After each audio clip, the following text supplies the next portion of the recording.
Vote প্রচারে এসেছেন বঙ্গে অমিত শাহ এবং আজ আবারও ভোট প্রচারের দ্বিতীয় দফার ভোট প্রচারে অমিত শাহ। তবে এবার দার্জিলিং এর সভা, রাজু বিস্তার সমর্থনে সভা করবেন অমিত শাহ।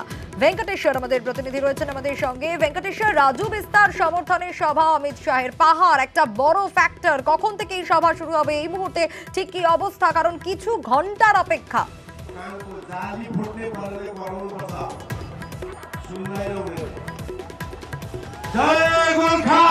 দেখো, রাজনৈতিকভাবে অত্যন্ত তাৎপর্যপূর্ণ আজকে অমিত শাহর পাহাড়ে সভা। তুমি জানো যে দার্জিলিং একটা সমস্যা রয়েছে, সেটা হচ্ছে গোর্খাল্যান্ড।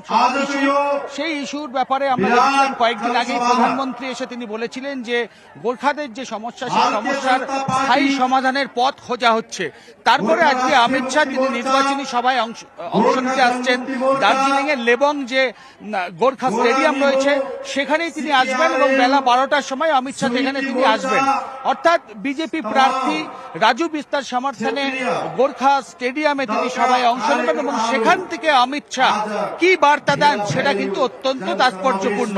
ইতিমধ্যেই স্টেডিয়ামে অর্থাৎ লেবং এর যে গোর্খা স্টেডিয়াম দার্জিলিং এ, সেখানে বিজেপির কর্মী সমর্থকরা তারা আসতে শুরু করে দিয়েছেন।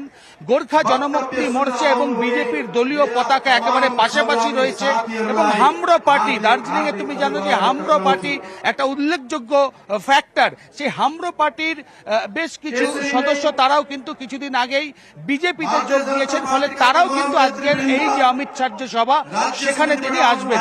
অর্থাৎ আজকে অমিত শাহ এই দার্জিলিং এর পাহাড় থেকে কি বার্তা দেন সেদিকে যেমন নজর রয়েছে, পাশাপাশি তোমাকে একটু ছবিটা দেখিয়ে রাখবো। একেবারে লেবং যে গোর্খা স্টেডিয়াম, সেখানে ইতিমধ্যেই বিজেপির কর্মী সমর্থক এবং যারা পাহাড়ের মানুষজন তারা ভিড় জমিয়েছেন এবং বেলা 12টার সময় অমিত শাহ তিনি এখানে আসবেন এবং সেখানেই তিনি বক্তব্য রাখবেন।